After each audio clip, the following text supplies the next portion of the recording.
In ancient China, there was a book called Art of Worldly Wisdom that collected centuries of folk sayings about how to navigate life. One line in particular stands out for how brutally honest it is. Without money, don't enter the crowd. In times of trouble, don't seek out family. The first time most people hear this, it feels uncomfortable.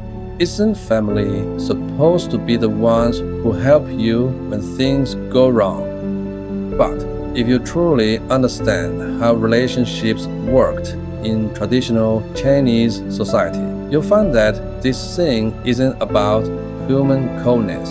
It's about a survival logic that was tested over thousands of years. Let's start with the first half. Without money, don't enter the crowd. Most people interpret this as if you are poor, you will be looked down on. So don't embarrass yourself. But what it's really describing is something deeper. In traditional Chinese society, relationships between people were not just emotional bonds. They were, at their core, an exchange network. Someone invites you to their wedding. You give a cash gift. When your family holds an event, they give the same amount back. You help your neighbor bring in a harvest, and someday, when your family needs help, that neighbor shows up. This system looks like human warmth, but behind it is a ledger where every favor is carefully tracked. And this system runs on one condition. Every participant must have the ability to exchange. When you have money and resources, you're a useful node in the network. People engage with you because there's an expectation of return. But the moment you lose your money, you lose your ability to exchange. Others invite you to dinner. You can't reciprocate. Others do you a favor. You can't return it. Others give you a gift. You can't match it. You're not being looked down on. You've lost your qualification to participate in the system. So, without money, don't enter the crowd. Isn't shaming the poor. It's a harsh but clear-eyed reminder. Don't force yourself into a social arena when you can't afford the cost of maintaining relationships. Because in a network held together by mutual obligation, a person who can't participate in the exchange becomes someone no one knows how to deal with. The second half is even colder. In times of trouble, don't seek out family. On the surface, it means your relatives can't be counted on. But to truly understand this saying, you need to see what's behind it. In traditional Chinese society, family wasn't just an emotional unit, it was a risk-bound unit. During normal times, everyone visited frequently, helped each other out, gathered warmly during holidays. It all looked close and loving, but this closeness had a condition that was rarely spoken aloud. Everyone was still doing okay.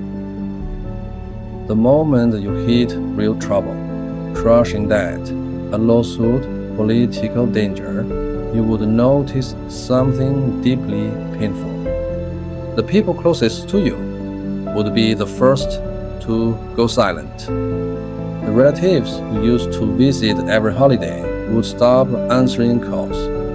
The family group chat that was always buzzing would suddenly go quiet. Many of them didn't refuse to help because they didn't care. They refused because they couldn't afford to help. In traditional society, helping someone in trouble often meant getting dragged into their risk. Your dad could implicate their guarantor. Your lawsuit could entangle anyone who testified for you. Your political danger could spread to the entire clan. The systems of collective punishment and guilt by association in Chinese history made one thing unforgettable. Being connected to someone who was in trouble was itself dangerous. This wasn't only a modern phenomenon. During the Ming and Qing dynasties, an official might be surrounded by visitors one day, but the moment news of his downfall spread, by the next morning his own relatives would already be quietly removing names from the clan genealogy, cutting off contact, and closing their doors. Not because there was no affection, but because affection, when placed against survival, was simply too fragile. Thousands of years of experience taught Chinese people one principle: risk must be severed. You can be generous in peacetime, but in a crisis, your first duty is to protect yourself and your own household. That logic sounds cold-blooded, but in a society where famine, war, and political purges could strike at any moment, families that didn't know when to cut their losses often didn't survive very long either. In times of trouble, don't seek out family was never teaching people to be heartless. It was stating the most brutal truth about human relationships. Most bonds are maintained under the condition that everything is still okay. When that condition collapses, very few remain, and the ones who do stay are often not the ones closest to you by blood. They're the ones who still have something unbroken between you, an unfulfilled promise, a shared interest, or a kind of personal loyalty that goes beyond calculation. Even inside the most pragmatic of structures, genuine loyalty still appears from time to time. It's just so rare that every time it happens, it feels like an exception. Without money, don't enter the crowd. In times of trouble, don't seek out family. This saying has survived for hundreds of years. On the surface, it sounds like a lament about how cold the world is. But what it's really saying is not that people are bad. It's that relationships have a cost. Maintaining relationships requires the ability to exchange. Bearing relationships requires room for risk. When a society's sense of security depends on personal networks rather than institutions, every person is constantly making the same calculation with their limited resources.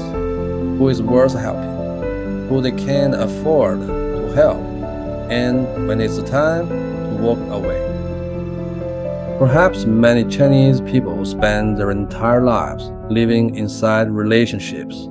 Yet also spend their entire lives quietly afraid that one day they'll become the risk that someone else has no choice but to cut loose.